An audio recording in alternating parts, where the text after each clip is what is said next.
Because I always tell them the most important thing about being famous is to be kind.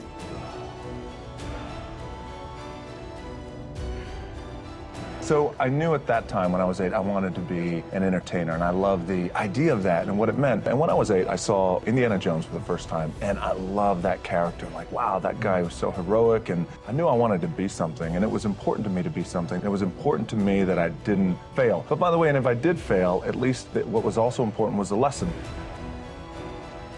Be the hardest worker in the room. Dwayne The Rock Johnson's motivational speech. If you want to be the hardest person in the room, you have to force yourself to be there even when you don't want to. Try to learn something new every day. Try new things. First with yourself and later with other people. Be the one to take on the tasks no one else wants to. Support the group's efforts. Most crucial, maintain uniformity. How we react to adversity is entirely up to us. We can either emotionally lock down and allow ourselves to get jaded by the experience, or we can learn and develop as a result. Post-traumatic development is the psychiatric term for this phenomenon. In many films, the protagonist faces an insurmountable obstacle, but instead of giving up, he uses the experience to learn something and finds renewed will to succeed. The past can be a heavy burden, but some say it's best to let go, move on, and stop looking back. You can choose to either let go of your terrible memories and move on with your life and hold on to them despite the tragedy and horror of your past. No longer living anywhere, save in your mind. Get in the habit of making a list of things you need to accomplish first thing in the morning, and then giving it your all to see that you accomplish them.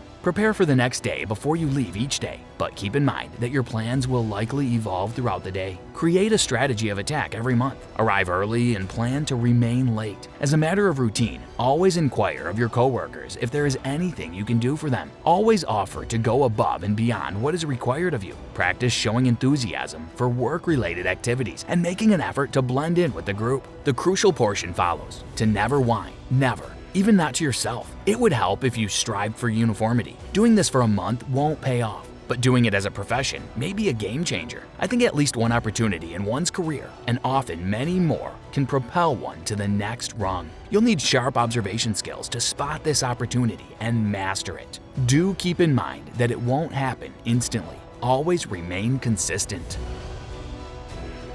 And I didn't realize that until I got older, because when you're in it, you're in the grind, you don't really recognize those things when you're younger, but I could recognize them now and the importance of them now. And just in terms of the drive and the determination, a lot of it was experience too. Get your ass kicked, get back up, and you put the gloves back on and you swing away. Failing has become critical in my growth. I graduated from the University of Miami. I had a terrible senior year. I had a bad injury. You only get one shot as a senior. You don't come back. Warren Sapp came in and lit the world on fire with how he played. We pushed each other. We were partners.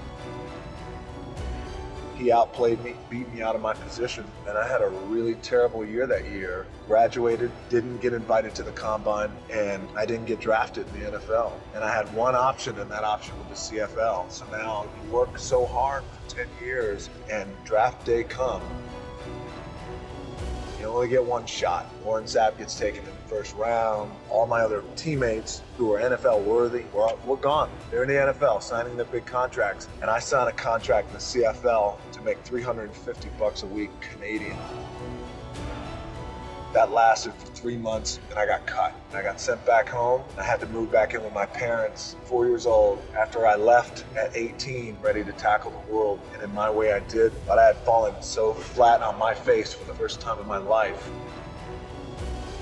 I was depressed, asking myself, why me? How can this happen? I worked so hard. Hard work pays. I always thought it's not paying for me. I got nothing. I literally had $7 in my pocket, so my $7 story. That failure, rising from that to say, it's not over for me.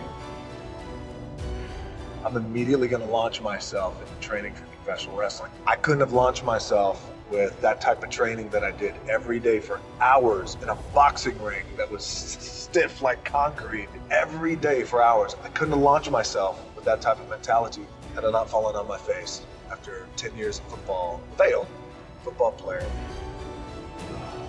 After about a month and a half of staying in that little apartment and cleaning, I got a phone call from the head coach of the team who cut me, the head coach of the Calgary Stampeders. He called me and he said, hey, I know we cut you, but I'd like you to come back. I said, okay, I appreciate that, coach. Thank you very much. I'll think about it. He said, okay, great. I hung up the phone, and my dad said, you're gonna do it, right? I said, no, I don't think so. I think I'm done with that. And he goes, what? I said, my gut tells me I'm done. He said, what are you gonna do? I took a deep breath. I said, I'd like to get into the business. He said, what business? I said, the wrestling business. He said, you are throwing it all away. It is the worst mistake you will ever make. He said, you're ruining your career. I said, maybe I'll be no good, but I feel like in my heart I have to do this.